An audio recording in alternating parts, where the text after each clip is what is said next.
Lorsque la distance et le dénivelé positif commencent à devenir assez importants, il est légitime de se poser la question sur l'utilité des bâtons en course. Que ce soit sur des ultras, que ce soit sur des distances moindres, on remarque quand même qu'il y a pas mal de personnes qui utilisent l'accessoire. Mais qu'est-ce qu'on recherche vraiment en utilisant les bâtons? Est-ce qu'ils ont réellement une efficacité notable? Est-ce qu'on va pouvoir aller plus vite, plus loin? Eh bien, c'est ce qu'on va voir aujourd'hui dans cette vidéo. Avant de commencer à parler plus en détail du sujet, il faut déjà savoir que selon la course, le règlement peut interdire l'utilisation des bâtons. C'est d'ailleurs le cas sur Cerzinal ou sur la Diagonale des Fous. Donc ici, pas besoin de tergiverser, seules les gambettes vont pouvoir nous porter jusqu'à la ligne d'arrivée. On va pas non plus s'éterniser sur les différents types de bâtons, mais sache qu'il en existe de deux sortes. Il y a les télescopiques ou il y a les pliables. Là, chacun y va de sa préférence. Après, bien sûr, il y a le choix du matériau et c'est évident que si tu optes pour du carbone, ce sera certes plus léger, mais la facture sera quand même un petit peu plus élevée.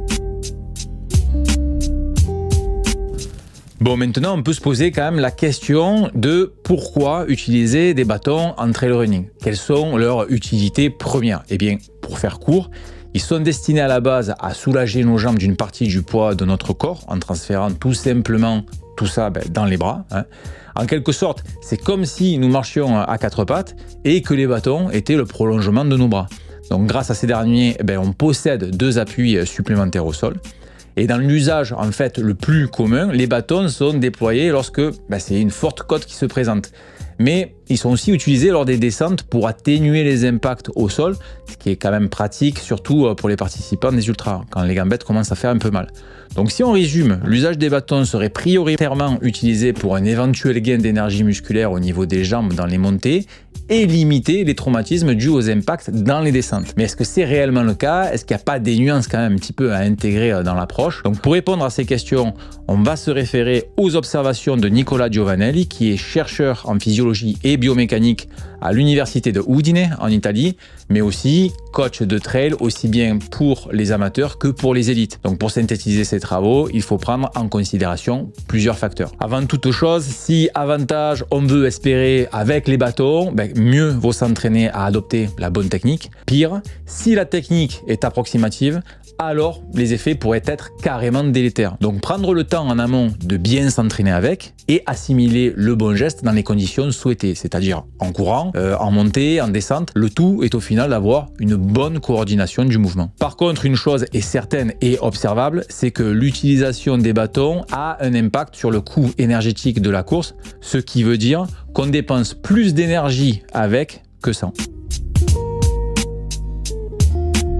Maintenant que les bases sont toutes posées en ce qui concerne l'accessoire, on va revenir à son utilité principale qui est celui d'accompagner les athlètes dans les montées en déchargeant une partie de leur propre poids vers les bras. Donc tout d'abord, est-ce que c'est réellement le cas? Eh bien, Nicola Giovanelli, dans ses observations, montre qu'effectivement, malgré un coût énergétique pénalisé en utilisant simplement les bâtons, il semblerait que nous économisions de la force musculaire au niveau des membres inférieurs. Mais il semblerait aussi que la différence ne soit pas si significative et que ça va dépendre aussi du degré d'inclinaison de la pente. La différence la plus marquante, elle se situerait aux alentours des 25 à 30 degrés de pente, soit 46%, 57%. Donc à ce stade, seulement 4% d'énergie sauvegardée avec les bâtons. Pour des amateurs, on va dire que si on ne cherche pas vraiment la performance, c'est négligeable. Par contre, pour les élites, 4%, c'est clairement quelque chose qui pourrait faire la différence sur une course. Par contre, là où ça devient intéressant, c'est lorsqu'on observe les résultats de l'expérience menée sur des athlètes à qui on a demandé de fournir leur perception à l'effort lors d'un test en côte avec et sans bâton. Et là, bizarrement, la différence est beaucoup plus marquée, c'est-à-dire que les athlètes ont une perception moins dure à l'effort avec les bâtons que sans. Donc si on résume tout ce qu'on vient de voir, l'économie d'énergie n'est pas si flagrante, alors qu'on pourrait croire l'inverse si on se fiait seulement à la perception dans l'effort. Il y a une différence quand même qui est claire entre ce qui se passe concrètement au niveau physiologique et ce qui se passe au niveau neurologique avec la perception à l'effort.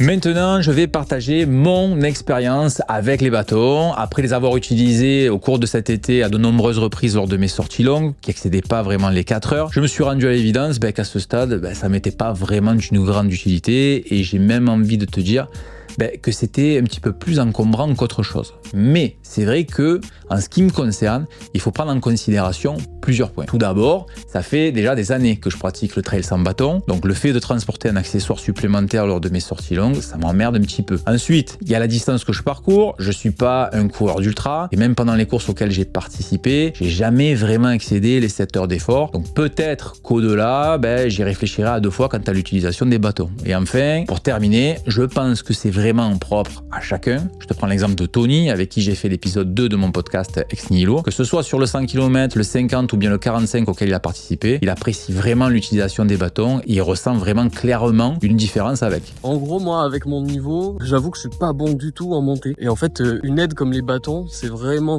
bien pour moi. Parce que dans les montées raides ou même pas forcément raides, ça me permet d'aller chercher très loin devant et de m'appuyer beaucoup dessus. Et du coup, ça soulage énormément mes jambes dans l'ascension et je sens que musculairement, ça m'aide beaucoup. Après, sur les montées un peu moins raides, ça, ce que je viens de te dire, c'est pour le raid. Sur les trucs un peu moins raides, je dirais que c'est plutôt, ça me donne un rythme et je fais en alternance avec la jambe opposée, quoi. Et ça me donne un rythme déjà, donc mentalement, ça me met dans un truc vraiment cyclique et ça m'aide beaucoup. Et en plus de ça, il y a quand même, mine de rien, j'appuie dessus, donc ça me soulage un petit peu les jambes aussi. Après, je pense que ça engendre quand même une petite dépense calorique supplémentaire, étant donné qu'il y a le haut du corps qui vient fonctionner et qui vient puiser dans les ressources en termes de calories. Mais pour moi, en tout cas, c'est un bon équilibre qui se crée, même si je dépense peut-être plus de calories. Au final, mes jambes se fatiguent moins, donc ça me permet de faire plus de kilomètres. Voilà, c'est l'équilibre que j'ai trouvé. En montée, en tout cas, ça me sert bien. Et pour ce qui est de la descente, je m'en sers aussi de plus en plus parce que je me rends compte qu'il y a des moments, surtout en fin de course, où ça me soulage beaucoup sur certains chocs, sur des petites aspérités de terrain qu'il peut y avoir. Et le fait de planter les bâtons et de m'en servir comme appui